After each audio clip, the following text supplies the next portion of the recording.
Arlo then woke up to the sound of alarms blaring like a banshee on bad acid and the distinct smell of something burning. The last time he had encountered that specific combination, it was during a pyrotechnics mishap at a rock concert back on Earth. Of course, that was a couple of centuries ago, give or take a decade. He wasn't entirely sure how many because cryogenic sleep had this nasty habit of messing with your internal calendar. Arlo peeled open eyes that felt like they had been glued shut by a toddler with a reckless disregard for personal property. The world came into focus like a cheap camera trying to capture a speeding comet. He was in a pod, predictably. The sort of sleek, minimalistic design that screamed expensive, but also we forgot about user comfort after aesthetics. Welcome back to the realm of the living, mister. Then came a disembodied voice dripping with the kind of corporate cheer reserved for soulless AI and overly perky telemarketers.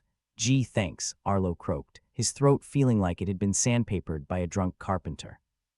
He cleared it with a sound that could have passed for a dying walrus and tried again. Where am I, and why does it smell like someone left their toast in the sun for a month?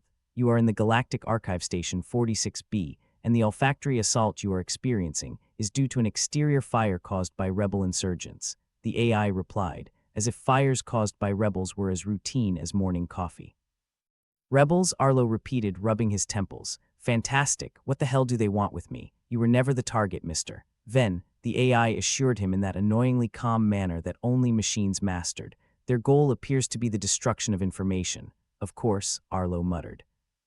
Because nothing says we hate the status quo like a good old-fashioned book burning. He sat up, the pod releasing him with a sound like a cat throwing up a hairball.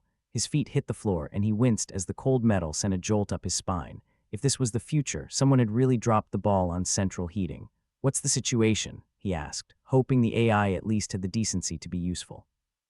Rebel forces have breached the outer perimeter, the AI replied. They are armed and dangerous, like any good rebel should be, Arlo said. What about the rest of the staff? Evacuated, the AI said. Standard protocol dictates that cryogenically preserved individuals are last priority. Naturally, Arlo said. Because who needs ancient history when you've got rebels? He stumbled out of the pod, his legs protesting like an old man asked to dance at a wedding. His mind was still foggy, and his body seemed to be in a competition to see which part could fail him first. Any weapons around here? Arlo asked, trying to ignore the dull ache in his knees. There is a weapons locker in the corridor to your left, the AI said. Please note, however, that your proficiency with firearms is outdated. Arlo snorted. Proficiency is just a fancy word for I haven't shot myself yet. He made his way to the corridor, the sound of distant explosions punctuating the AI's sterile updates on the station's slow demise. The weapons locker was an unassuming panel in the wall, adorned with the universal symbol for please don't touch unless you know what you're doing. Open sesame, he muttered, and the locker complied with a hiss. Inside was an assortment of guns that looked more like rejected props from a sci-fi movie than anything practical. Any of these idiot-proof? Arlo asked. I would recommend the plasma blaster, the AI suggested.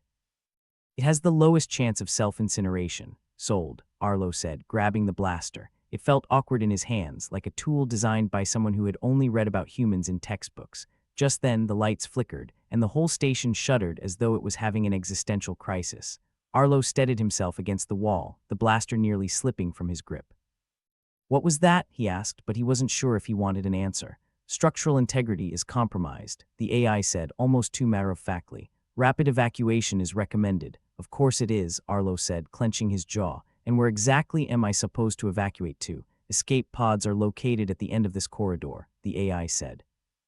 However, they are currently under rebel control. Naturally, Arlo sighed, because nothing says welcome back to life like a good hostage situation. He made his way down the corridor, each step feeling like a gamble in a game where the house always won. The station's innards were a mess of broken cables and sparking consoles, the kind of scene that would give an engineer nightmares for weeks. As he approached the escape pod bay, he caught sight of the rebels. They were a ragtag bunch, as rebels so often are, clad in mismatched armor and brandishing weapons that ranged from ancient to advanced. Hey, Arlo called out, because subtlety was a luxury he couldn't afford. You guys mind if I borrow one of those pods? The rebels all turned as one, a synchronized motion that hinted at either military training or too many dance lessons. One of them, a woman with a scar that took up more real estate than her face, stepped forward. Who the hell are you? She demanded, her voice like gravel in a blender. Just a guy trying to not die in a fire, Arlo said, raising his hands in what he hoped was a universally recognized gesture of peace. And maybe shoot a couple of you on my way out, No offense. The woman snorted, a sound that was more amused than offended. You're not from around here, are you? Not even close, Arlo said. So, how about it? Let me through, and I promise not to make any of you famous by accident. She considered him for a moment, and Arlo could almost see the gears turning in her head, weighing the pros and cons of letting a half-dead idiot wander past. Fine, she said, eventually. But if you try anything stupid, you'll be deader than disco. Wouldn't dream of it, Arlo said, edging past them with the kind of caution usually reserved for navigating landmines.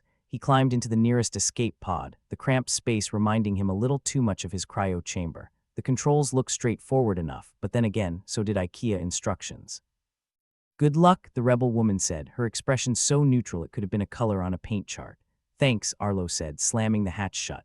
The pod launched with a lurch that made him question every life choice he'd ever made. As he hurtled away from the station, he caught a glimpse of the chaos he'd left behind, the fires now a distant glow against the void.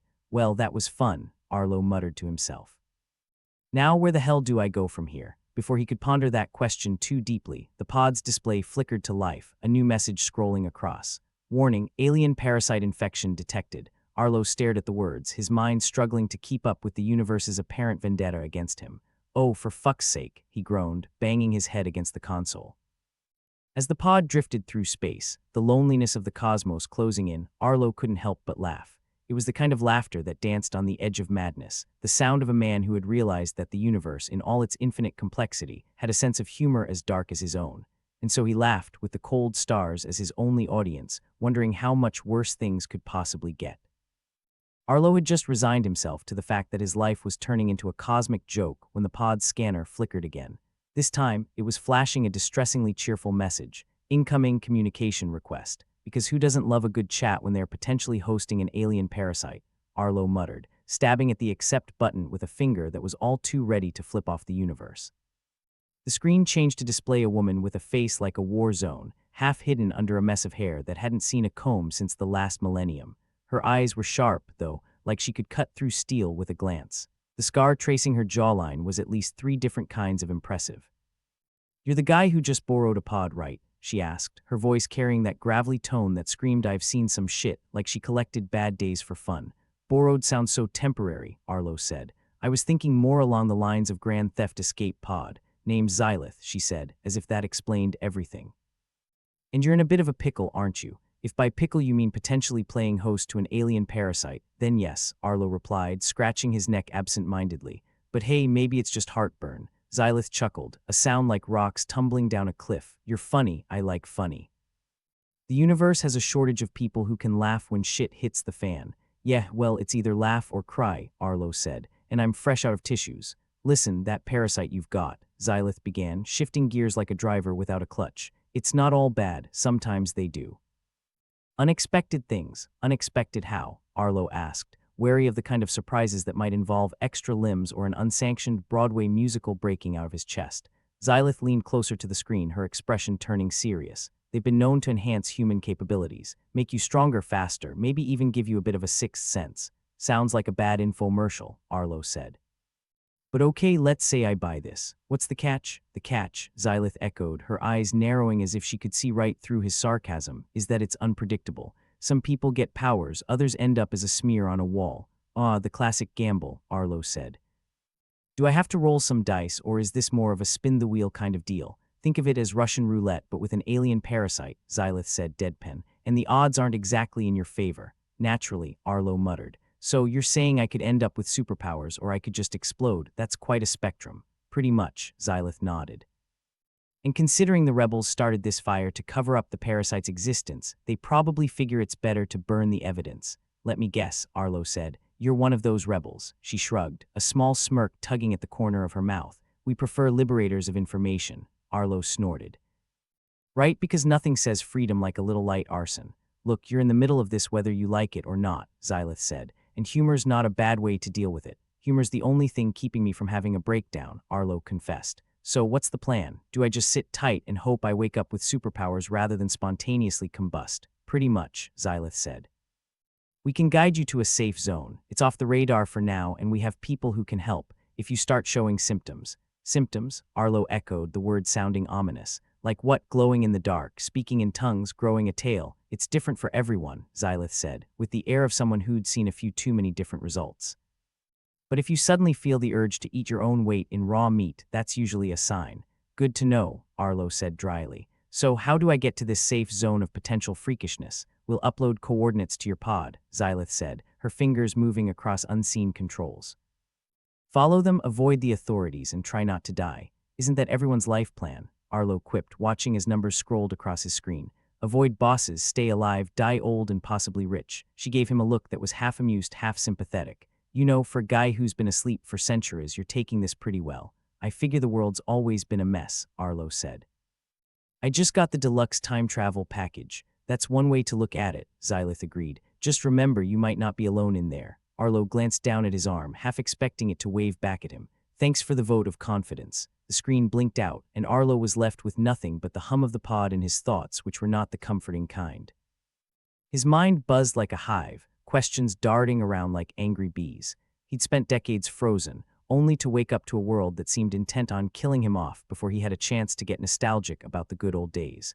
Or maybe the universe was just trying to catch up on all the terrible things it missed out on doing to him while he was on ice. The pod's navigation screen updated with a new course. Arlo engaged the autopilot, watching as the stars outside shifted, a blur of motion in the vast emptiness. He wondered if one of those distant points of light was Earth, or if the planet was just another victim of time and circumstance. Here's to hoping I don't end up glowing in the dark, he muttered, settling back into the pod's seat. Or dead, the pod sped on, a lone speck in the cosmic void, carrying its unlikely passenger toward an uncertain future. Arlo closed his eyes, not that it made much difference in the dimly lit capsule, trying to catch some rest despite the chaos swirling around in his skull. He was woken by a series of beeps, the pod's dashboard lighting up like a Christmas tree. He blinked, groaned, and rubbed his eyes, trying to remember where he was. There was a moment of blind panic before he remembered. Space, parasite, possible superpowers. Right, he muttered to himself. Armageddon with a side of alien infestation. The pod was entering the atmosphere of a planet, the hull vibrating as if trying to shake itself apart. Arlo gritted his teeth, his hands flying to the restraints, securing himself for what promised to be a bumpy ride. The pod shook violently, the sound of re-entry a roar all around him. Arlo clenched his jaw, trying to ignore the sensation that his organs were playing musical chairs inside his body. Finally, with a stomach-churning thud, the pod landed. Arlo exhaled, a laugh bubbling up despite himself. Still alive, he said, unbuckling with shaking hands. Take that, universe. He popped the hatch, the smell of scorched vegetation greeting him like an old acquaintance. Arlo clambered out, squinting against the harsh sunlight. The planet was a desolate place, all jagged rocks and sparse shrubs, the kind of landscape that promised nothing but a quick death for the unprepared. Welcome to paradise, Arlo muttered, scanning the horizon. Now where's my welcoming committee? As if in answer, a figure appeared on the ridge, silhouetted against the sky. Arlo squinted, trying to make out details in the glaring light. The figure waved, starting down the slope toward him with a confidence that suggested they either knew the terrain well or didn't care if they broke a leg. Arlo waited, arms crossed, until they were close enough to make out features. It was a young man, dressed in a mismatched array of clothing that looked like it had been assembled from a thrift store on a planet that didn't believe in fashion. His hair was a wild tangle, and his eyes had the kind of manic energy Arlo associated with caffeine overdoses. Hey, the newcomer called out, grinning like he was at the start of a marathon. You're the guy with the alien hitchhiker, right? That's me, Arlo replied, trying to match the newcomer's enthusiasm and failing miserably. And you are? Call me Jax, the man said, reaching out a hand. Arlo shook it, surprised at the strength of Jax's grip. Welcome to the middle of nowhere. Thanks, Arlo said. Always wanted to visit, Jax laughed, a sound that was more infectious than pleasant. We've got a camp set up nearby. Come on, we'll get you sorted. Sorted how? Arlo asked, following as Jax started back up the ridge, moving with a speed that suggested he did this regularly. Tests mostly, Jax said over his shoulder, to see how much of a freak you've become. It's fun, trust me. Fun, Arlo echoed, the word tasting like ash. I'm sure it'll be a blast. They crested the ridge, the landscape opening up before them. Below, nestled in a valley that was more dust than greenery, was a makeshift camp, a collection of tents and shelters that looked like they'd been assembled in a hurry and with limited resources. Home sweet hellhole, Jax said, with all the pride of a real estate agent showing off a mansion. Our little slice of freedom. Charming, Arlo said, taking in the sight. So who else do you have down there? Other infected individuals. Jax nodded, leading the way down to the camp. Yeah, a few of us. We're the lucky ones, I guess. Define lucky, Arlo said, his curiosity piqued despite himself. Functional, Jax replied. We didn't explode, we didn't go crazy. Some of us have talents. Talents, Arlo repeated. Like juggling, like not dying, Jax said. Or making things move without touching them, or hearing things no one else can. Sounds like a circus act, Arlo said, but with more death threats. Pretty much, Jax said with another of those infectious grins. Come on, let's get you checked out. They reached the camp, the people there looking up with a mix of curiosity and wariness. Arlo felt like an exhibit at a zoo, an oddity to be poked and prodded. A woman approached, her demeanor suggesting she was someone used to being in charge, despite the ragtag nature of their surroundings. Her hair was cropped short, and her eyes were the kind that missed nothing. I'm Sadie, she said, extending a hand. You're Arlo, right? Xylith told us to expect you. That's me, Arlo said, shaking her hand. Looking forward to finding out if I'm about to join the ranks of the superpowered or the dearly departed. Sadie gave a short, almost humorless laugh. Let's get you checked out first.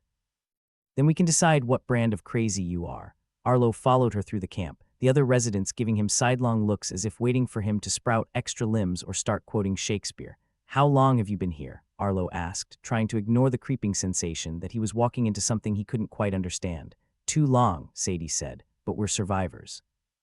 That's what counts. They reached a tent that looked like it had been through several hurricanes and still found time to serve breakfast. Inside, a makeshift lab was set up, the equipment cobbled together from whatever had been available. Take a seat, Sadie said, gesturing to a battered chair. We'll run some tests, see what we're dealing with. Arlo sat, the chair creaking ominously under his weight. What's the worst that could happen? Sadie gave him a smile that was all teeth and no warmth. You could die, Arlo laughed, the sound bordering on hysterical. Well, at least that's something I'm good at avoiding. And as the tests began, he couldn't shake the feeling that he'd stepped into a story that was only getting started, with an ending that was as unpredictable as the fate of the universe itself. The smell of burning was almost comforting at this point, Arlo decided, as he watched the last of the test equipment smolder. Sadie and her crew had been remarkably efficient in setting things on fire, but perhaps that was just another Tuesday in this backwater slice of hell. Arlo stood there, feeling like a science experiment gone wrong, while Sadie and Jax examined the results, or what was left of them. They looked like two kids trying to convince themselves that the broken toy in front of them still had a few good rides left. Congratulations, Sadie said, skimming through a charred datapad. Your insides are a carnival, but without the fun. Great, Arlo replied, folding his arms. Does that mean I can charge admission? Jax snorted. If you can survive the ticket booth, sure. We've got some real winners down here. Might even call them talents, superpowers with a life expectancy of a snowball in a supernova, Sadie added, not looking up from her notes. Sounds delightful, Arlo said. What are my chances of, not dying horribly? Sadie shrugged a shoulder, a classic gesture of indifference when one had nothing but terrible news to offer. You might live long enough to get bored of us. Boredom sounds heavenly right now, Arlo muttered. Where's my cape and spandex? The camp, meanwhile, was a flurry of activity. People rushed around, gathering supplies and weapons, and generally looking like they were preparing for barbecue from hell. The air was tense, filled with the expectation of something about to go disastrously wrong. Arlo sidled up to Jax, who was busy packing what looked like a weaponized toaster. What's all this then? A farewell party, more like a get-the-hell-out party, Jax said, shoving a bundle of cables into a bag. The archive's defenses are failing. If we don't want to end up as crispy critters, we should probably leave. Rebel insurgents, Arlo asked, trying to sound like he wasn't on the verge of a breakdown. Or just your everyday apocalypse, Jax grinned. Bit of both. You should see the fireworks when the infected start showing off. Ah, yes. The world's most dangerous talent show, Arlo said, grimacing. Can't wait to see the finale. They were interrupted by the sound of shouting, a voice cutting through the chaos like a knife through cheap butter. Xylith appeared, her face a mask of determination. The perimeters breached. We need to go. Now, Arlo felt a surge of adrenaline that was more like a caffeine overdose. Where to? I'm not exactly in the market for beachfront property here. There's a ship, Sadie said, already moving. If we're lucky, it's not a pile of scrap yet. We hitch a ride and we don't look back. Just like old times, Arlo said, though he couldn't remember any times that didn't suck in their own special way. The camp was a blur of frantic movement as everyone scrambled to gather their belongings, or at least the parts that wouldn't slow them down. Arlo found himself swept along, Jax and Sadie flanking him like mismatched bodyguards. As they made their way through the camp, Arlo caught sight of the abilities Sadie had mentioned. A woman lifted a boulder with a flick of her wrist, while another person seemed to shimmer, fading in and out like a faulty hologram. Is that normal? Arlo asked, pointing as discreetly as he could. Define normal, Jax replied unfazed. For us it means not exploding, so yeah, it's pretty standard. Just then, an explosion rocked the ground, sending a shockwave through the camp. Arlo stumbled but managed to keep his feet, heart pounding in his chest. Time to move, Xylith barked, her voice carrying over the din. She gestured sharply, leading them toward the edge of the camp where a path wound its way through the rocks. The group fell into a ragged line, moving swiftly but cautiously, aware that every step could be their last. Arlo could feel the heat of the fires on his back, the acrid scent of smoke filling his lungs. It was like running from a bonfire that had decided it was done being contained. Look sharp, Sadie warned, her eyes scanning the horizon. The rebels won't just let us waltz out of here. Great, Arlo said. I've always wanted to star in a disaster movie. Ahead, the path sloped downward, offering a brief reprieve from the chaos behind them. As they descended, Arlo noticed a figure standing at the edge of the cliff. The man was alone, his form silhouetted against the inferno of the camp. What's he doing? Arlo asked, pointing as they approached. He's one of us, Jack said, his tone suggesting this wasn't a good thing. Got the short end of the parasite stick. The man turned, and even from a distance, Arlo could see the madness in his eyes, a wild, uncontrolled energy that seemed ready to burst forth. Let's hope he doesn't decide we're interesting, Sadie muttered, her grip tightening on her weapon. They edged past, giving the man a wide berth. Arlo felt his skin prickle with unease, unsure whether it was the heat or something else entirely. As they moved, the man watched them, his expression unreadable in the flickering light. Is it just me, or does he look like he's considering a career in villainy? Arlo asked, trying to sound nonchalant. Just smile and wave, Jack said. He's not all there, but if he decides he likes you, it might be the last thing you ever do. Charming, Arlo muttered, doing his best to look unremarkable. As they continued down the path, the sounds of the camp grew distant, replaced by the whisper of the wind and the crunch of gravel underfoot. Arlo felt a strange sense of relief, tempered by the knowledge that their escape was far from guaranteed. Tell me we've got a plan, Arlo said, glancing at Xylith as she led the way. We find the ship and we get off this rock, Xylith replied, her tone brooking no argument. And then what? Arlo pressed, the uncertainty gnawing at him. Then we survive, Sadie said. One day at a time, sounds like a sitcom, Arlo said. Except with more death threats and less laugh track, they topped a rise and Arlo caught sight of the ship, a battered, rust-streaked vessel that looked like it had seen better centuries. It sat nestled in the rocks, half hidden from view, a relic of a bygone era. Looks like it's held together with hope and duct tape, Arlo observed, trying to ignore the knot in his stomach. It flies, Jack said, most of the time. Can't ask for more than that, Arlo sighed, resigning himself to whatever fate awaited them. As they approached, Xylith quickened her pace, her gaze fixed on the vessel. Arlo followed, trying not to think too hard about the odds stacked against them. Let's get this over with, he muttered, more to himself than anyone else. Jax led the way, ascending the ramp with the ease of familiarity. Arlo followed, his steps echoing hollowly in the silence. Inside, the ship was a maze of corridors and compartments, a testament to functionality over aesthetics. Home sweet home, Jax said, gesturing grandly as they entered the main hold. Arlo took in the cramped space, the battered consoles and flickering lights. Cozy, he said, unable to keep the sarcasm from his voice. Better than a crater, Sadie said, moving to the cockpit. Debatable, Arlo replied, taking a seat and strapping himself in. But I'm willing to be proven wrong. The ship rumbled to life, the engines sputtering before settling into a steady hum. Arlo felt a lurch as they lifted off, the ground dropping away beneath them. Here we go, he said, gripping the armrests. Let's see if we can defy the universe's death wish. The landscape blurred by as they climbed higher, the fires of the camp shrinking into insignificance. Arlo watched as the horizon expanded, the sky a deep, endless black dotted with stars. Where to? Sadie asked, her hands moving expertly over the controls. Anywhere but here, Xylith replied. We've got a galaxy to get lost in, and rebels to dodge, Arlo added, glancing over at her. We'll manage, Xylith said, her confidence unwavering. Arlo nodded, a wry smile tugging at his lips. I guess we will. As they soared into the void, Arlo allowed himself a moment of hope, a flicker of optimism amidst the chaos. He was still alive, still fighting, and for now, that was enough. Here's to surviving, he said, raising an imaginary glass. Jax laughed, the sound bright against the backdrop of the stars. I'll drink to that, and with that they plunged into the unknown, leaving behind the ashes of one life to chase the uncertain promise of another. Arlo had never been a fan of resistance movements. They were like the universe's worst book club, where everyone had read a different bloody book and argued about which one was the most important. But here they were, trudging toward what passed for a resistance camp. Because when life gives you lemons, you make sure to avoid the lemon uprising. The camp was tucked into a valley, a hodgepodge of tents, makeshift shelters, and the occasional vehicle that looked like it had crash-landed and decided it was easier to stay put. It was bustling, not with the kind of order that suggested anyone knew what they were doing, but with the frenzied energy of a team that knew they were about to go off the rails. "You think these folks have a plan?" Arlo asked, trying to ignore the gnawing doubt in his gut. "Plan's a strong word," Xylith replied, her tone as rough as sandpaper. "More like a collection of half-baked ideas and wishful thinking." "Sounds like my autobiography," Arlo said. "What do you think they're resisting?" "Sense and logic, mostly," Jax chimed in, adjusting the weaponized toaster strapped to his back.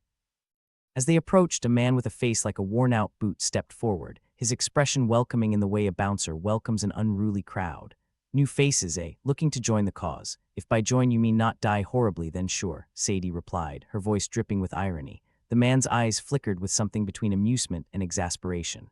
"Well, we're not turning anyone away.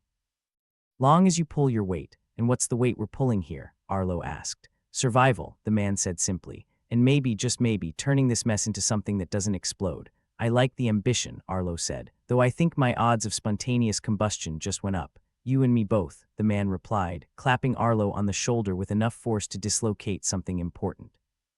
The camp was a study in organized chaos. People moved with purpose, though what that purpose was remained a mystery Arlo wasn't in a hurry to solve. Here and there, individuals displayed the kind of abilities that would make a circus proud, if not slightly terrified.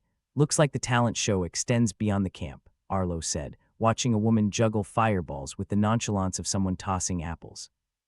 "Don't get too close," Xylith warned. "They're not all stable." "Like I couldn't tell that from the fire juggling," Arlo muttered. As they wandered through the camp, a commotion drew their attention. A group had gathered around a central tent, voices raised in heated debate. Arlo caught snippets of the argument, words like control, use, and contain flying back and forth like verbal shrapnel. "What's this about?" Arlo asked, curiosity piqued. "Philosophical differences," Jax said, rolling his eyes. "Some think we should harness the abilities, use them as weapons. Others think it's a fast track to a messy end." "And where do you stand?" Arlo asked, genuinely interested. "I try not to stand still," Jax replied, grinning. "Makes you an easier target." "Wise words," Arlo conceded. The argument reached a crescendo, a man with a face like a clenched fist trying to assert dominance over the group. "We need to fight back, use what we've got before they wipe us off the map. And what if what we've got wipes us off first?" A woman countered, her voice sharp and unyielding. "We can't control them. We can't control anything," the man shot back. "But standing around like sitting ducks ain't gonna get us anywhere." "Charming," Arlo whispered to Xylith. "It's like the best of an intergalactic debate team," she snorted, "more like a train wreck in slow motion." It was clear that tensions were high, each side unwilling to budge, each convinced they held the key to survival. Arlo knew from experience that decisions made under such pressure were rarely wise, but wisdom wasn't selling well in these parts. "Do we get a vote?" Arlo asked, only half joking. "Depends," Sadie said. "You any good at making speeches?" "Only if sarcasm counts as rhetoric," Arlo replied. A new voice cut through the clamor like a laser scalpel. "Enough!" It was a woman, her presence commanding attention. Her face was lined with scars, each one a story Arlo had no interest in hearing. Her name, as it turned out, was Mara, and she seemed to be the de facto leader, or at least the loudest voice in the room. "We can't afford division," she said, eyes sweeping the crowd like a spotlight. "We use what we have to survive, but we don't let it control us. We fight smart, not recklessly, and if someone can't control it," the first man challenged. "Then we deal with it," Mara said bluntly. Her words hung in the air like the aftertaste of cheap whiskey, sharp, unpleasant, but undeniably effective. "Seems reasonable," Arlo murmured to Xylith. "In a we're all doomed anyway kind of way." "Better than nothing," Xylith replied. Though not by much, the crowd began to disperse, the argument far from resolved but at least temporarily shelved. Mara approached them, her gaze sharp and assessing. "New here, just passing through," Arlo said, "though passing might be optimistic." "Optimism's in short supply," Mara replied, her gaze flicking to the rest of their group. "You come with skills, we're skilled at not dying," Jax said. "So far anyway." "Good," Mara said. "We can use more of that." Arlo watched as she moved away, issuing orders with the confidence of someone who knew what it was like to have none. He could respect that, even if he didn't like it. "Think we can trust them?" Arlo asked, once they were alone. "As much as we can trust anyone," Xylith replied. "Which isn't saying much. Still beats being alone out there," Sadie said, nodding toward the barren landscape beyond the camp. "True," Arlo allowed, "though I'm not sure if it's an upgrade or just a different flavor of doomed." They settled into the routine of the camp, lending a hand where they could, keeping their heads down where they couldn't. Arlo found himself on watch duty, an ironic twist given his preference for sleeping over vigilance. But then, life loved irony almost as much as it loved screwing him over. The night air was cold, a welcome change from the heat of the day. Arlo leaned against a rusted vehicle, scanning the horizon for signs of trouble. It was peaceful, in the way a ticking time bomb was peaceful before it exploded. "Ever think about the end?" Jax asked, appearing at his side with the stealth of a cat on a rug. "Not voluntarily," Arlo replied. "But it has a way of creeping in, doesn't it?" Jax nodded. "Especially in places like this. Makes you wonder if we're all just delaying the inevitable." "Cheerful thought," Arlo said. "But maybe that's the point. You put off the end as long as you can." Live in the pauses, Jax repeated, considering. "I like that," Arlo shrugged. "Doesn't pay well, but it beats the alternative." The night stretched on, stars twinkling above like distant watchers, unconcerned with the chaos below. Arlo found a strange comfort in their indifference, as if the universe was reminding him that his problems were small, even if they felt otherwise. "Looks like we've got company," Jax said suddenly, his voice low but urgent. He pointed toward the horizon where a line of figures was moving against the dark backdrop. "Rebels?" Arlo asked, adrenaline spiking. "Could be," Jax replied. "Could also be the local welcome committee. With our luck, they're the same thing," Arlo muttered. They alerted the camp, the air crackling with tension as people scrambled into position. Mara appeared, her expression grim but determined. "Remember, fight smart," she said, her voice carrying over the murmurs. Arlo took position, weapon in hand, heart pounding. The figures drew closer, resolving into a ragtag group that looked like they'd been through hell and decided to set up shop. Their leader stepped forward, arms raised in a gesture that could signal peace or surrender, depending on how optimistic you were feeling. "We're not here to fight," the man called out, his voice carrying across the gap between them. "We want to join forces." "That's what the last group said," Mara replied coolly, her weapon trained on him. "And then they tried to burn the camp down," Sadie added for clarity. The man spread his hands. "Can't speak for them, just know we have a common enemy." Mara considered, her gaze flicking between the man and her own people. "You got powers?" she asked bluntly. The man nodded. "Some of us, not all. Can you control them?" Mara pressed, cutting to the heart of the matter. "Mostly," he replied, a word that did more to unsettle than reassure. Mara hesitated, the weight of her decision palpable. Arlo could see the gears turning in her head, the calculations of risk versus reward. It was a familiar equation, one he'd faced more times than he cared to count. "Fine," Mara said finally, "but you step out of line, we take you down." The man nodded, relief evident. Fair enough. With that, the two groups merged. A tentative alliance formed in the crucible of necessity. Arlo knew it was a gamble, but in this game of survival there were no safe bets, only the hope that the cards would fall your way. As the night wore on, Arlo found himself staring at the stars, wondering if they held any answers, or if they were just the universe's way of mocking him. Either way, he figured, it was worth sticking around to find out. "To surviving," he said softly, raising an imaginary glass to the indifferent cosmos. And with that, the night deepened, the promise of a new day hanging on the horizon like a question mark, waiting for an answer that might never come. Arlo Venn was beginning to think the universe had a personal vendetta against him. It was the only logical explanation. One minute he was admiring the stars, the next he was dodging a fireball the size of a small car. The ambush hit harder than a drunk uncle at a wedding, and with just as much chaos. "I knew it was too quiet," Jax said, crouched beside him, weaponized toaster at the ready, because of course a breakfast appliance would be his weapon of choice. "Yeah, quiet's overrated," Arlo replied, scanning the battlefield. "I prefer my chaos with a side of predictability." Their newfound allies, if you could call them that, were busy trying not to get incinerated. Turns out, the rebels had a few tricks up their sleeves, tricks involving parasites that made superpowers look like child's play. Arlo felt the first sting of panic as he saw one of his campmates lift off the ground, propelled by an angry, boiling cloud of energy. "So what's the plan?" Xylith shouted over the din, ducking behind a burnt-out vehicle. Her skepticism was almost comforting in its consistency. "Plan's simple," Arlo said, trying not to sound as terrified as he felt. "Don't die, that's it," Sadie chimed in, charred datapad still in hand, somehow managing to look unimpressed while under fire. "Open to suggestions," Arlo shot back, narrowly avoiding another fireball. "Unless you've got a better idea." Sadie just grinned, a wicked gleam in her eye. "Survive now, complain later. That's the motto, right?" Mara was in the thick of it, her voice cutting through the chaos as she barked orders. Despite the circumstances, she seemed almost at ease, as if this was just another day at the office. Arlo envied that kind of confidence, or delusion. Hard to tell the difference sometimes. "Eyes open, people," Mara yelled. "They're coming from the north." Arlo swiveled, squinting through the smoke to see a fresh wave of infected rebels charging. They moved with a disconcerting fluidity, the parasites enhancing their speed and strength to terrifying levels. One of them leapt forward, landing with the grace of a rabid panther. "Okay, that's new," Jax muttered, hefting his toaster like a makeshift grenade launcher. "Not new enough," Arlo grunted, firing his weapon and watching with grim satisfaction as the rebel dropped. For a moment, he almost felt competent, and then his own body betrayed him. A sudden warmth spread through his veins, unwelcome and unmistakable. The dormant parasite within him decided now was the perfect time to stretch its legs. Arlo felt a surge of energy, his senses sharpening, strength flooding his limbs. It was intoxicating, a dangerous high with a lethal come-down. Arlo, Xylith's voice pulled him back to the present. She was looking at him with a mix of awe and horror. "You're glowing, fantastic," Arlo muttered, trying to rein in the power that threatened to overwhelm him. He could feel the parasite pushing at the edges of his control, eager to take the wheel. "Can you handle it?" Jax asked, not unkindly. "Can anyone?" Arlo replied, his voice edged with sarcasm and fear. He'd heard the stories, people driven mad by the parasites, their bodies hollowed out and used as puppets. He wasn't keen on joining their ranks, but there wasn't time to dwell. Another wave of rebels was bearing down on them, and Arlo had to make a choice: fight the parasite or harness it. Neither option was particularly appealing. "All right, let's see what this thing can do," he decided, hoping he wouldn't live or die to regret it.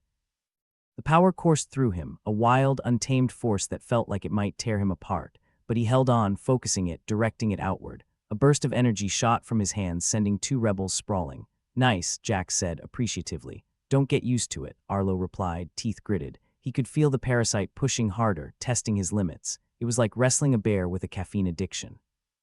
The battle was chaos, a whirlwind of fire and fury, and through it all, Arlo fought to maintain control. His vision blurred, the edges of reality fraying as the parasite's influence grew stronger. Every action was a gamble, every decision a roll of the dice. "Arlo," Xylith's voice was sharp, cutting through the haze. "Snap out of it." He blinked, the world snapping back into focus. Xylith was beside him, her expression serious. "Don't let it win," easier said than done, but Arlo nodded, determination stealing his resolve. He fought back, pushing the parasite down, reclaiming his mind inch by inch. It was a losing battle, but one he couldn't afford to forfeit. In the end, it was the human spirit, or sheer stubbornness, that tipped the scales. Arlo managed to regain a semblance of control, enough to keep fighting without losing himself completely. As the night wore on, the tide of battle began to turn. Their ragtag group fought with a tenacity born of desperation, clawing their way back from the brink. The rebels were powerful, but they lacked coordination, their abilities a double-edged sword. Mara led the charge, her presence a rallying point for the defenders. "Keep pushing," she urged, her voice carrying over the battlefield. "We've got them on the ropes." The tide had shifted ever so slightly, but it was enough. Slowly, painfully, the rebels were driven back, forced to retreat under the combined onslaught. The camp held, battered but unbroken. When the dust finally settled, the landscape was a mess of scorch marks and debris, the air heavy with the smell of burning. Arlo found himself slumped against the vehicle, exhaustion pulling at him like a lead weight. "Well," Jack said, dropping down beside him, "that was fun. If that's your idea of fun, remind me never to go on vacation with you," Arlo replied, rubbing his temples. The parasite was still there, lurking at the edges, but for now it was quiet. Mara approached, her expression a mix of relief and resolve. "We held them off, but they'll be back, stronger. We need to be ready." "Ready for what?" Sadie asked, her voice laced with irony. "Another round of who's got the deadliest parasite." "Precisely," Mara said, unflinching. "We survived today, but tomorrow's another fight." Arlo managed a tired grin. "Guess we're living in the pauses, after all." Jax chuckled, patting him on the shoulder. "And to think you wanted to sleep through all this." "Yeah, remind me to book a longer nap next time," Arlo said, staring at the sky once more. The stars seemed a little dimmer now, their indifference a stark contrast to the chaos below. But there was a comfort in that too, a reminder that life went on, no matter how messy or absurd. "To surviving," Arlo said again, the words a talisman against the darkness. "And to whatever comes next," because in the end, that was all they could do: survive, adapt, and keep fighting. The universe might have had a personal vendetta, but Arlo wasn't about to give it the satisfaction of winning. Not yet, anyway. The camp felt like the morning after a particularly rowdy party. The battlefield was littered with defeated rebels, burning debris, and the unmistakable odor of fried circuits. Arlo's head throbbed like he'd been the designated punching bag at a robot boxing match. He stared up at the sky, trying to remember why he'd put himself in this mess in the first place. "Glowing's gone," Jack said, nudging Arlo with the butt of the weaponized toaster. "Guess the parasite decided to hit the snooze button." "Yeah, well, it's a lazy bastard," Arlo replied, sitting up with a groan. "I've been a little busy not dying." Xylith dropped down next to them, flicking ash off her jacket. "Gotta say, Arlo, your glow-in-the-dark routine was both impressive and terrifying. Any chance you could aim it better next time? Maybe take out a few more bad guys instead of just knocking over tents." Arlo ran a hand through his hair, feeling the grit and grime of battle. "Hey, I'm still getting used to the whole superpowered parasite thing. You try being the universe's chew toy and see how well you handle it. At least you didn't explode, Sadie chimed in, strolling over with her charred datapad tucked under her arm. I've seen plenty who weren't so lucky. You, my friend, are a walking miracle. Or maybe just lucky. Please, Luck and I broke up a long time ago, Arlo said, managing a smirk. It was a mutual decision. Mara approached, her presence still as commanding as ever. She looked over the group, her eyes scanning for injuries and assessing their makeshift team. We've got a moment to breathe, but it won't last long. We need to regroup and figure out our next move. Any bright ideas? Jax asked, tossing the toaster from hand to hand. Besides waiting for them to come back and flash fry us, Arlo rubbed his temples again, trying to ignore the low hum of the parasite simmering beneath the surface. Actually, I've been thinking. Oh no, Xylith groaned. Here we go. Yeah, I know. Dangerous territory, Arlo said. But hear me out, these rebels, they're relying on the parasites to give them an edge. But the parasites, they're not just mindless monsters. They have a sort of awareness, like they're trying to communicate. Sadie raised an eyebrow. Communicate with what? Their host's sanity. Not exactly, Arlo said, tapping his temple. I felt it when I was all glowy. It's like they're looking for something, a connection. I managed to push back, but maybe we can use that. Mara crossed her arms, skepticism etched on her face. And how exactly do you propose we use this connection? Throw a party for the parasites and hope they RSVP. More like create a feedback loop, Arlo said. If we can figure out how they're communicating, maybe we can disrupt it, throw them off balance. Turn their strength into a weakness, Jax snorted. Disrupt alien parasites with what? Wi-Fi. Think bigger, Arlo replied, starting to warm up to his own harebrained idea. They've got to be using some kind of frequency or signal. If we can jam it, we might be able to throw them into disarray, make them more of a liability than an asset. Xylith looked thoughtful, her skepticism giving way to curiosity. So you're saying we need a big enough signal jammer to mess with their heads? Arlo nodded. Exactly. It won't be easy, but it might just give us the edge we need. Mara uncrossed her arms, a hint of a smile playing at her lips. Well, it's a long shot, but we've made it this far on nothing but long shots. How do we build this jammer? Sadie pulled out her datapad, the screen flickering to life despite its charred state. If we can get to one of the old communication towers, we could rig something up, but it's a big if. The place is crawling with rebels. Jax grinned, cracking his knuckles. Then it's a good thing we like a challenge. Arlo looked around at his ragtag group, a motley crew of survivors who'd somehow become his allies. He felt a strange sense of camaraderie, an unexpected consequence of shared adversity. All right, let's do it. For once, let's be the ones causing the chaos. Mara nodded, her expression firm. You all know what's at stake. We do this not just for us, but for everyone else still standing. We stop them here, we protect what's left of the galaxy's knowledge. Knowledge is power, Sadie said, smirking. And in this case, it might just keep us in one piece. The plan was set, a reckless blend of desperation and ingenuity. Arlo's mind buzzed with the possibilities, the parasite a low hum that flickered in and out of his consciousness. They had a chance, a slim one, but it was better than nothing. Let's move, Mara ordered, her voice a rallying cry. We've got a date with destiny, and I don't plan on standing it up. The sun was rising as they set out, casting long shadows across the battered landscape. Arlo's heart thudded in his chest, each beat a reminder of the stakes they faced. They had to make this work. There was no other option. The communication tower loomed in the distance, a skeletal structure that had seen better days. Its antennas pointed skyward, a relic of a time when the galaxy wasn't trying to tear itself apart. Getting there would be the easy part. The real challenge lay in what came after. As they approached, the resistance camp was a flurry of activity. Arlo could see the determination etched on every face, the knowledge that this might be their last stand. It was a sobering thought, but one that fueled his resolve. Keep a low profile, Mara instructed as they neared the tower. We're in and out, no heroics unless absolutely necessary. Define absolutely necessary, Jax quipped, his grin sharp as ever. Like when we're about to become toast, Sadie replied, deadpan.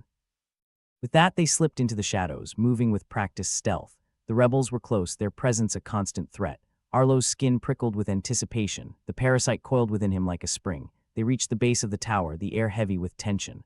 Arlo could feel the parasite's awareness, a hazy connection that tugged at his mind. He focused, pushing back the fog, determined to stay in control. All right, Sadie, Arlo whispered. You're up. Sadie nodded, her fingers dancing over the datapad as she began to work. The tower's systems were ancient, but she'd always had a knack for coaxing life from dead tech. Arlo watched, holding his breath as the screen flickered with data. The others stood guard, eyes scanning for any sign of the enemy. Time stretched, each second a heartbeat of fear and hope. Arlo's mind raced, the plan teetering on the edge of possibility. Finally, Sadie looked up, her expression triumphant. Got it. We can piggyback on the tower's signal, create a feedback loop strong enough to disrupt the parasites. Mara grinned, her eyes fierce. Then let's make some noise. Jax nodded, hefting his toaster like a knight ready for battle. I've always wanted to be a DJ. With a final nod, Sadie activated the system. The air thrummed with power, a low-frequency hum that seemed to vibrate through Arlo's bones. The parasite within him shivered, its hold wavering as the signal washed over them. It was working. The rebels, who had been advancing with mechanical precision, suddenly faltered. Their movements grew erratic, disjointed, as if they were puppets with severed strings. Arlo could see the confusion spreading, the parasites struggling to maintain control. Hold your ground, Mara shouted, her voice cutting through the chaos. Push forward. The resistance fighters surged, turning the tide with renewed vigor. The rebels were in disarray, their advantage slipping through their fingers.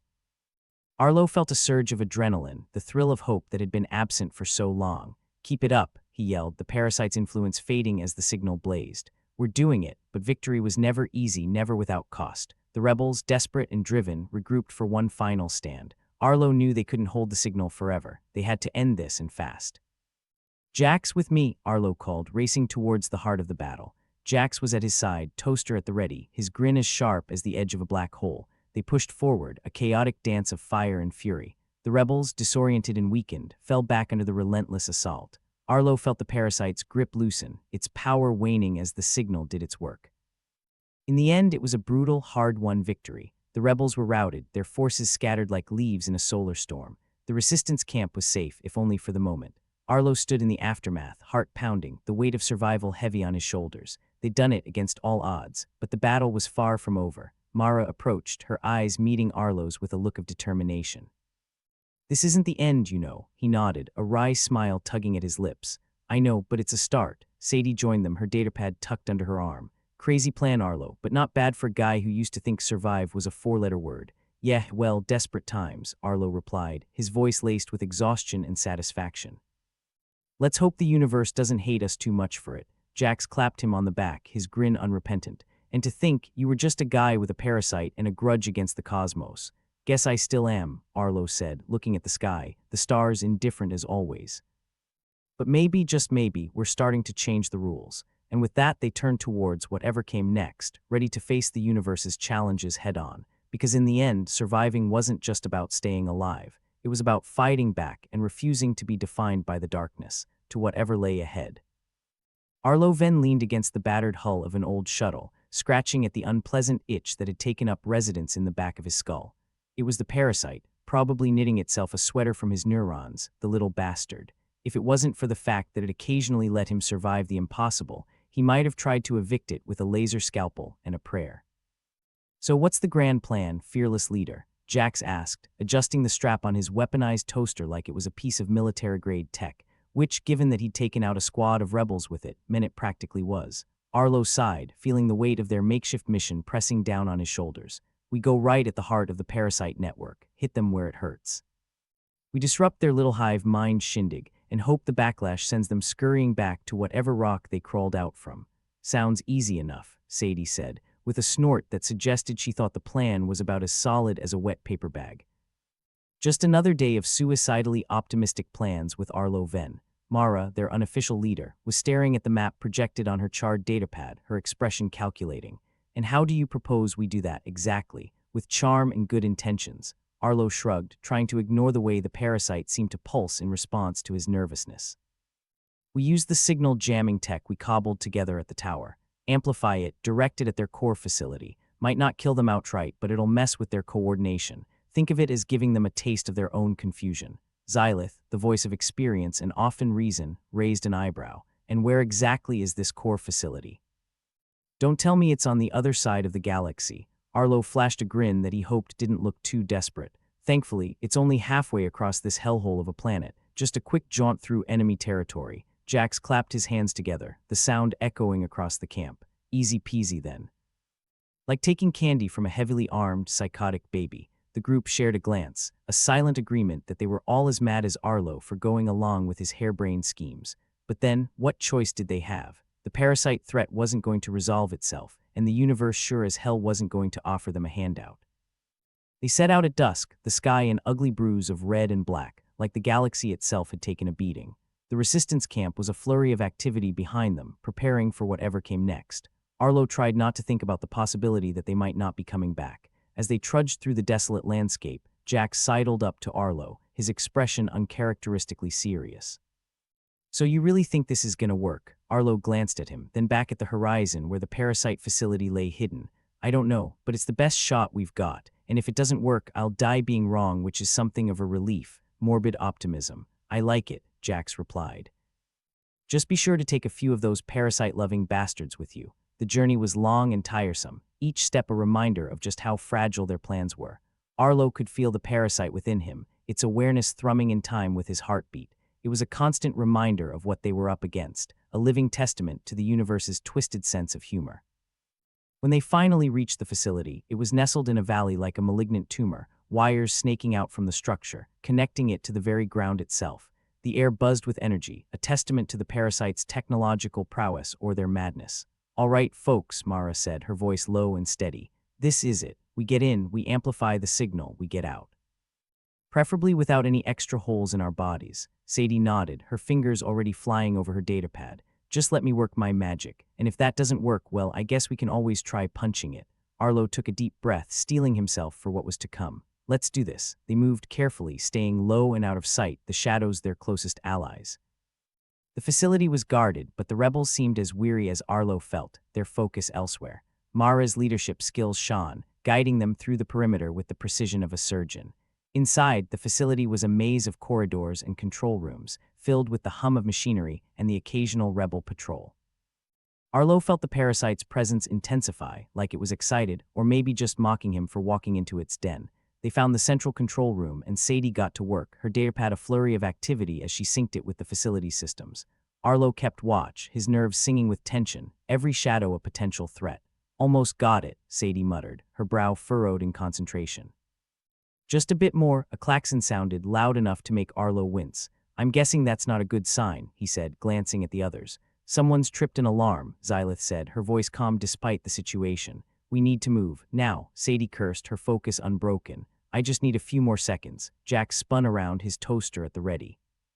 "We're going to have company real soon." Arlo felt the panic rising, the parasite's influence a distracting buzz in his mind. He willed it to calm to help him focus, but it seemed as nervous as he was, its power unreliable. Finally, Sadie tapped a final command and the facility shuddered, the lights flickering wildly. "Got it," signals amplified. "Let's hope it does more than just annoy them." "Time to go," Mara ordered, her tone leaving no room for argument. They raced back through the corridors, the facility's innards groaning in protest at the sudden surge of energy. Alarms blared, lights flashed, and the rebels, roused from their stupor, were starting to react. Arlo led the charge, adrenaline sharpening his senses. The parasite, perhaps sensing the danger, lent its strength, turning him into a blur of motion as they sprinted for the exit. Rebels appeared, shouting, their weapons raised. Jax, ever the opportunist, tossed his toaster, the device sparking wildly as it collided with the nearest foe. The resulting explosion was a symphony of chaos, sending the rebels sprawling. "Nice throw," Arlo panted, as they barreled past the confusion. "All in the wrist," Jax replied, grinning despite the situation. The signal was doing its job. The rebels were sluggish, their coordination faltering as the parasite struggled to maintain control. It was working exactly as they'd hoped. But hope was fragile, easily shattered by the universe's cruel hands. As they burst out of the facility, Arlo felt a pulse through the parasite, a wave of anger and desperation that stopped him cold. "They're fighting back," he gasped, clutching his head as the parasite raged within him, its tendrils tightening like a vice. "They don't want to lose." Mara grabbed his arm, her grip steadying. "Focus, damn it, don't let them win." Arlo grit his teeth, fighting for control. The signal was their lifeline, but the parasites were pushing back, trying to sever it. Every instinct screamed to flee, to hide, but he couldn't, not now. With a monumental effort, he reached out, connecting with the parasite in a way he hadn't before. He could feel its fear, its confusion, and beneath it all, a strange longing for something more. Arlo latched onto it, using it as leverage, a means to wrest control from the invading force. It was a battle of wills, a struggle that stretched seconds into eternity. But Arlo had one advantage the parasites didn't. He knew what it was to fight for survival, for freedom, and he refused to be a puppet. With a final, desperate surge, he pushed back, flooding the parasite with the signal's chaotic energy. The effect was instantaneous, the parasite's grip shattering as the feedback loop overwhelmed it.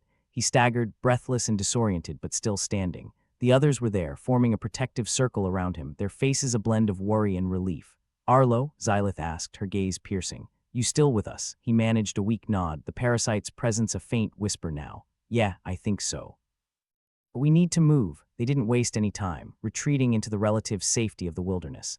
The facility lay behind them, a gutted shell, its defenders scrambling in disarray. The signal had done its job and the tide was turning, but like all victories in this cursed galaxy, it came with a cost. Arlo could feel the exhaustion creeping in, the toll of his actions a heavy burden. The parasites were weakened, but not defeated. There was still work to be done. As they regrouped, Mara gave him a nod of approval. "You did good, Arlo," he shrugged, trying to brush off the praise. "Just another day of being a pain in the universe's ass." Jax chuckled, clapping him on the back. "And damn good at it, too." For now, they'd bought themselves time, a precious commodity in a universe that seemed hell-bent on wiping them out. And as Arlo stood amidst his fellow survivors, he allowed himself a flicker of hope. They'd survived the impossible yet again, and maybe, just maybe, they'd live to see a day when the universe didn't seem quite so hostile. But that was a story for another time. For now, they had a galaxy to save and a parasite threat to crush. And Arlo Ven, with his unwanted glow-in-the-dark abilities and his ragtag band of rebels, had never been more ready to rewrite the rules. The dust had barely settled, and the echoes of chaos were already fading into the quiet of the aftermath. Arlo sat with his back against a charred wall that had seen better days, much like himself. Smoke curled lazily into the sky, marking the Resistance camp as a place that had recently flirted with annihilation. "Survive now, complain later," he muttered under his breath, the motto now feeling more like a mockery than a mantra. He felt the parasite stirring within him, like a restless child seeking attention, but for once it was a dull murmur instead of a screaming chorus. Small victories. Jax was nearby, tinkering with the remains of his weaponized toaster. "Think I can get another couple of good pops out of this baby," he said, as if discussing a beloved family heirloom rather than a deadly appliance. "You and that toaster," Arlo replied, shaking his head with a grin. "It's a wonder we're not all ash thanks to your culinary warfare." "Hey, if it works," Jax retorted, wiping a smudge of soot from his cheek. "And nothing says screw you like a breakfast gone boom." Mara walked over, her stride confident despite the weariness etched into her face. "We did good today," she said, her voice carrying that no-nonsense tone that could either rally troops or start a bar fight, depending on her mood. "But we're not done. We never are," Arlo said, glancing at the skyline where the parasite facility lay in ruins. "We just get to pause between punchlines." A short laugh escaped Mara's lips. "Always the comedian, Arlo, but this is serious. The parasites might be on the back foot, but they'll be circling back with a vengeance. We need to get the archive up and running again, rebuilding what we've burned down," Arlo mused. "Quite the poetic irony." Mara shook her head, though her eyes betrayed a hint of amusement. "You know what they say about arsonists and architects. Sometimes they're the same person." Sadie joined them, her datapad still emitting faint wisps of smoke. "I think I've fried this thing more than the parasites," she said ruefully. "But the signal's holding. It should keep them stumbling around like drunks at a wedding for a while. Long as we're not the ones cleaning up the vomit," Jack said, a crooked smile on his lips. "Yeah, well," Arlo said, staring at the horizon where the sun had begun its reluctant ascent, casting the landscape in harsh, unforgiving light. "We've got our own mess to sort out first." A low hum resonated from the camp, a sound that could almost be mistaken for peace if you squinted hard enough. The survivors were gathering, pulling together resources, fortifying defenses, patching up wounds both literal and figurative. It was a scene that spoke of resilience, of a stubborn refusal to lie down and let the universe have its way. "Stubborn fools," Arlo said, though there was a trace of admiration in his voice. Humanity's greatest strength and most damning flaw. Xylith, always the voice of reason, or at least the closest approximation they had, approached, her eyes scanning the camp with a calculating gaze. "We've seen worse, you know. This isn't the first time something's tried to wipe us out, and it won't be the last." "Reassuring," Arlo quipped, though he knew she was right. Humanity had a knack for surviving by the skin of its teeth and somehow managing to come back for more. "It's why we're still here, and why they can't get rid of us," Xylith said, folding her arms. "Parasite, plague, or punishing bureaucracy, we endure. The rebuilding of the archive was a task that demanded both urgency and care. It had been a treasure trove of human knowledge, or a junkyard of forgotten trivia, depending on who you asked. But with the galaxy teetering on the brink of chaos, it was a beacon, or perhaps a flickering candle, of hope. Sadie was already hard at work, her fingers dancing across a new datapad that somehow managed to avoid the previous one's fate. "I'm uploading what I can salvage," she said, her tone tinged with frustration. "Though it's like trying to piece together a jigsaw puzzle after someone chucked it out an airlock." Just make sure you have the corners, Arlo said, though he didn't pretend to understand half of what Sadie did. He was more of a blunt instrument than a precision tool. Working on it, she replied absent-mindedly, her focus unwavering. As the day wore on, the camp buzzed with the activity of a hive rebuilding itself after a storm. There were arguments, jokes, and more than a few frayed tempers, but there was also a sense of camaraderie, of a shared purpose binding them together. Arlo watched it all with a mix of pride and bemusement. He was no hero, and he didn't pretend to be. He was just a man with a parasite problem and a knack for getting into trouble, but somehow, against all odds and all logic, they'd managed to pull through. He felt a presence beside him and turned to see Xylith watching the camp with him. "You know," she said, her voice low, "for someone who's essentially got an alien squatter in his head, you've done all right." "High praise," Arlo said, chuckling. "But let's be honest, the universe has pretty low expectations of me." "True," she said with a sardonic smile, "but you've exceeded them, which is something." "I guess so," Arlo replied, glancing down at his hands. "Maybe that's humanity's real superpower. Not glowing or flying or shooting lasers from our eyes, but just refusing to give up." "That sounds nauseatingly hopeful," Xylith said, but there was no real bite to her words. "Don't worry," Arlo assured her. "I'll be back to my bleak self in no time." Night descended once more, bringing with it a chill that cut through the camp. Arlo found himself around a makeshift fire, surrounded by the familiar faces of his ragtag crew. It was quiet, save for the crackling of flames and the distant rustle of wind through the trees. "So," Jack said, filling the silence with his usual irreverence. "What's next on our list of bad ideas? Rebuild, regroup, and try not to get ourselves killed," Mara said, her voice firm, though there was a glint of humor in her eyes. "After that, who knows, maybe we'll take a vacation. Toaster-themed resort," Jack suggested. "All-you-can-eat breakfast with explosive entertainment. Sounds like a blast," Arlo said, leaning back against a log, feeling the warmth of the fire seep into his bones. "But first things first, we've got a universe to save." "Again," Sadie added, flashing a wry smile. Arlo closed his eyes, letting the conversation wash over him like waves against a shore. The parasite within him was quiet now, its presence less a burden and more a reminder of the strange journey they'd undertaken. He knew there would be more battles, more impossible odds to face, but for now they had this moment. "Here's to humanity," Jack said, raising an imaginary glass. "The galaxy's most persistent cockroach. And proud of it," Arlo said, joining in the toast. "To surviving and to whatever comes next." The night wore on and the fire burned low, but the spirit of the camp remained undiminished. They were tired, battered, and with more questions than answers, but they were alive. And as Arlo sat amidst his friends, his gaze turned to the stars, he couldn't help but feel a flicker of hope. They'd survived the impossible, and though the odds were still stacked against them, they'd do it again. Because that's what humanity did. It endured, it adapted, and it always found the punchline in the darkest of jokes. As the first light of dawn crept over the horizon, Arlo felt the weight of the universe settle more comfortably on his shoulders. They had a long road ahead, filled with danger and uncertainty, but they'd face it together, and that made all the difference. "Here's to tomorrow," Arlo said softly, more to himself than anyone else. The universe was a wild, unpredictable place, but they were going to make their mark on it, one sarcastic quip at a time, and maybe, just maybe, they'd find a way to rewrite the rules.